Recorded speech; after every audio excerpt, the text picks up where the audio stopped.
Écoutez, il existe de nombreux pièges. C'est vraiment une vidéo pour ceux qui sont coincés dans le scénario de la rue, donc du gangster. Similairement, puisque c'est la même chose, c'est une vidéo pour ceux qui n'arrivent pas à enterrer leur vie passée. Nous ne l'avions pas dit par ignorance, bien que c'était su et c'est su subconsciemment, juste que nous ne nous en souvenons pas. Pour de nombreuses personnes, sortir de la rue signifie avoir un boulot dans un bureau de 8 heures du matin à 4 heures de l'après-midi. Et puis rentrer chez soi vers 4 heures de l'après-midi, travailler le vendredi de 8 heures du matin à midi et puis avoir le reste de la journée et la fin de semaine pour soi, pour les enfants, pour la famille et les amis. J'avoue que c'est une belle vie. C'est en fait le scénario paradisiaque de la matrice trois-dimensionnelle. Honnêtement, c'était une vie semblable à laquelle j'aspirais en collège, lorsqu'il nous restait qu'une année avant la graduation. Oui, c'est une belle vie si votre vie se déroule exactement comme cela. Malheureusement, ce n'est pas le cas pour tout le monde. Mais voilà le piège. Dans l'algorithme, le revers de la médaille du scénario de la rue, du gangster, est celui de l'intégration à la société et aux institutions. Donc, croyez-le ou pas, l'incapacité de nombreuses personnes à enterrer leur vie passée, à chasser le brouillard, la brume, est le fait que celles-ci sont encore dans le scénario de la rue. Pourtant, nous vous le disions justement, que sortir de la rue ne signifie pas nécessairement ne pas vivre dans la rue. Il existe des gens qui vivent dans la rue sans pour autant être coincés dans le scénario de la rue ou celui du gangster. Majoritairement, vos personnes qui tentent d'atteindre un niveau de conscience en méditant, en faisant des pèlerinages toute l'année, ce sont des personnes qui vivent dans la rue, qui méditent 4 heures de temps par jour ou plus sans pour autant être dans le scénario de la rue et du gangster. Si vous voulez vraiment sortir du scénario de la rue, ce n'est pas nécessairement en laissant la rue pour vous tourner par l'intégration via les institutions, mais c'est de vivre avec la nature, de dépendre beaucoup plus de votre corps, de votre être, de vos différents composés, que ce soit le corps physique, celui génétique, le subconscient et enfin le corps éthérique astral, qui est le spirituel. Plus vous montez dans l'algorithme, moins vous êtes attaché aux choses physiques. Figurez-vous qu'en naissant, vous avez pris naissance en étant nu, sans aucun vêtement, comme un enfant de la nature. Maintenant, n'exagérons pas, on ne dit pas non plus de commencer à marcher nu. Mais vous êtes venu libre de contrer en apparence, sans vêtements, sans aucun attachement. Alors le pourquoi de la similarité entre les institutions et la rue? Souvenez-vous que nous vous parlions du concept de cravate. La cravate noire, celle blanche, la rose. Remarquez que la partie sombre de chaque cravate ne correspond qu'à une cravate, ou mieux dit, si vous faites des tests de personnalité, vous remarquerez que votre personnalité d'ombre ne fait que correspondre qu'à un groupe de personnalités particulier sur lequel vous n'avez pas été identifié dans le test. Donc la cravate noire correspond à celle blanche.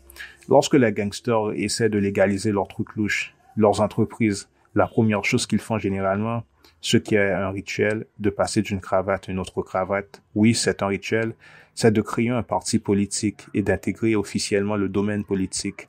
Beaucoup de mafiosos refusent que leurs enfants poursuivent, entre parenthèses, avec le scénario du gangster. Souvent, l'enfant devient un médecin de renom, encore ce qui est plus exact, un sénateur, gouverneur, juge. Lorsque les gangsters changent de cravate, ils passent souvent directement de celle noire à la blanche.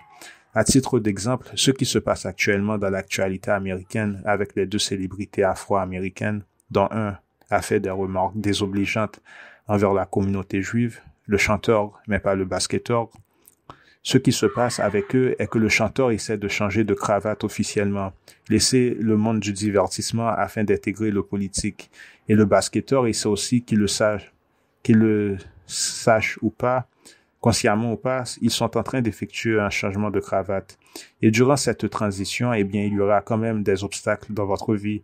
Donc, la mort est une éventualité, un sacrifice de rituel. En même temps, certaines personnes affirment que ce sont des distractions. C'est peut-être tous ces cas de figure à la fois. Remarquez que certains mafiosos faussent leur mort, des artistes aussi. C'est pourquoi il est courant d'entendre « nous avons vu tel ou tel artiste dans le monde astral, dans la terre creuse ». Donc pour eux, l'unique solution selon eux de sortir de la vie publique est de fausser leur mort. Lorsqu'une personne fausse sa mort, car il existe différents degrés de fausser la mort, remarquez que toute la richesse, les enregistrements d'albums et la monnaie générée vont directement à la corporation. Maintenant, pourquoi tous ces trucs? Pourquoi est-il si difficile de se défaire de son passé? En Proverbe, chapitre 22, verset 1, il est dit qu'un excellent nom est à choisir, mettre en priorité par rapport à n'importe quelle forme de richesse. plus avantageux que l'argent et l'or. Intéressant. Une des premières choses effectuées est l'enregistrement, la procuration de notre acte de naissance. Un acte est une mission observée et enregistrée. Par exemple, la science du reflet, de la caméra. Le concept de caméra vient des cristals et de l'œil, l'organe correspondant à l'œil. Donc, des entités, croyez-le ou pas, des entités du cas, du vide, de la source, peuvent voir depuis votre œil, via ce que vous observez. Voilà en partie pourquoi nous sommes extorqués. Notre nom a une valeur inestimable qui vaut beaucoup plus que de l'or. Votre nom ne se rattache pas qu'à votre corps physique, mais ce subconscient génétique et éthérique, astral. Comment savoir que vous fonctionnez aux plus grands idéaux de votre nom? C'est de voir ce que vous faisiez au niveau de la progression de votre âme. Par exemple, je n'ai jamais vraiment insisté sur ces trucs de nom, mais en recherchant profondément les racines de la nôtre, nous avons vu que nous faisions exactement ce que nous étions censés faire, car votre but principal est la progression de l'âme. Le truc des institutions et de la rue. Remarquez que les musulmans, les bouddhistes, les chrétiens, vous avez certains guides des basiques de votre religion, des genres de questionnaires. Savez-vous pourquoi? Oui, évidemment, c'est afin de répondre aux basiques et à la curiosité de nouveaux et probables adhérents. Ce n'est pas tout. Avant tout, ces petits questionnaires sont des interviews servant à légaliser la religion, une croyance aux yeux de la loi de l'État. La légalisation de la religion en question qui sera d'abord, on répète d'abord, présentée sous les aspects exotériques et non ésotériques. Exotérique et non ésotérique.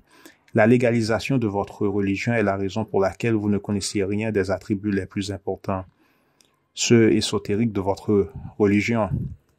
Donc les types qui ont légalisé votre religion ne sont pas nécessairement dans votre équipe. Ils ne sont pas mauvais pour autant, mais c'est de la corruption volontaire, c'est-à-dire une volonté de vous induire en erreur avec toute conscience pour ce qui est des vraies instructions et enseignements de votre religion. Pourquoi?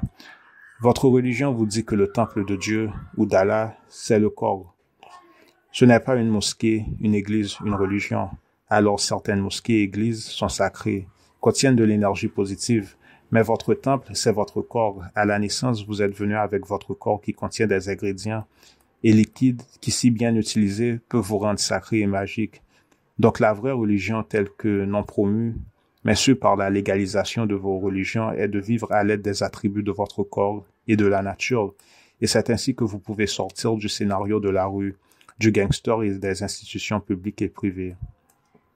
Si vous entrez dans le monde de l'industrie de la musique, vous jouez à un jeu de sacrifice. Coolio a réalisé la musique paradis des gangsters pour le film Esprit rebelle. Dès que vous démontrez des actions, des pistes d'action de votre vie ayant à voir avec le gangsterisme, vous êtes lié au monde souterrain en tant qu'initié, néophyte selon les termes définis par les Illuminati. C'est ainsi que certains bougent à travers le réseau du monde souterrain, et c'est ainsi qu'ils font leur haut niveau de sexe rituel, sans que les gens savent qu'il y a des relations intimes avec qui. C'est une des raisons pour laquelle, si une personne est membre de ce cercle, ils peuvent tout en étant mariés avoir des relations intimes avec d'autres gens mariés. Ce sont des accès, des niveaux d'autorisation afin de bouger dans le monde souterrain, pouvant augmenter votre place hiérarchique dans cette secte. Coolio faisait partie de la gang participant aux orgies sexuelles. Mon oncle est un juge, il connaissait Coolio. Il le connaissait assez bien. Les juges ont quelque chose se nommant la chambre des juges. En étudiant la chambre des juges, vous êtes introduit et initié à ce qui se nomme la clé de la cité. De nombreuses villes ont des points d'accès menant à des passages du monde souterrain. À titre d'exemple, en parlant en ce moment même, je me trouve en Ohio, OHIO. D'Ohio, en empruntant les passages souterrains, dépendamment de votre niveau d'autorisation, vous êtes à même de pouvoir émerger n'importe où sur la planète. Alors ce qui a dû se passer avec Coolio est qu'à un certain point, il est resté coincé dans un des rituels auxquels il participait. Ils ont alors fait un rituel sur lui prenant en compte les paroles de sa musique et son nom. Une prime a été mise sur sa tête, pas n'importe laquelle, une étant spirituelle. Il bougeait dans le monde souterrain principalement avec la lettre O. Remarquez que son nom est constitué de 3 O. Coolio, C-O-O-L-I-O. De nombreuses lettres représentent des symboles, rites, des points de passage pour le monde souterrain. Alors dans une telle situation se trouvait le chanteur. Il avait la connaissance de certains de ses secrets, mais pas tout. Et vous savez bien sûr que comme il était impliqué dans les orgies sexuelles, eh bien, en étant impliqué dans le monde du sexe public ou privé, peu importe, vous vous ouvrez à être une victime potentielle de sacrifice.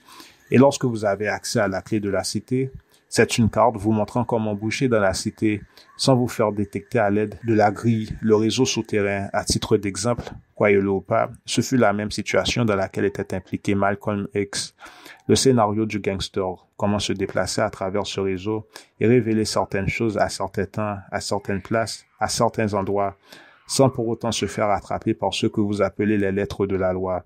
Donc, lorsque les gens parlent des lettres de la loi, ces concepts font référence à certains points d'accès de portail vous permettant d'aller un peu partout sur Terre. Ceci dit, cela n'est pas réservé qu'aux célébrités, mais aussi pour les gens normaux, comme vous et moi, vivant en société, via le papier et non via l'être. Vivre via les institutions, comme c'est notre cas, c'est vraiment vivre via les papiers et non via notre être, qui est le corps, et c'est constitutif.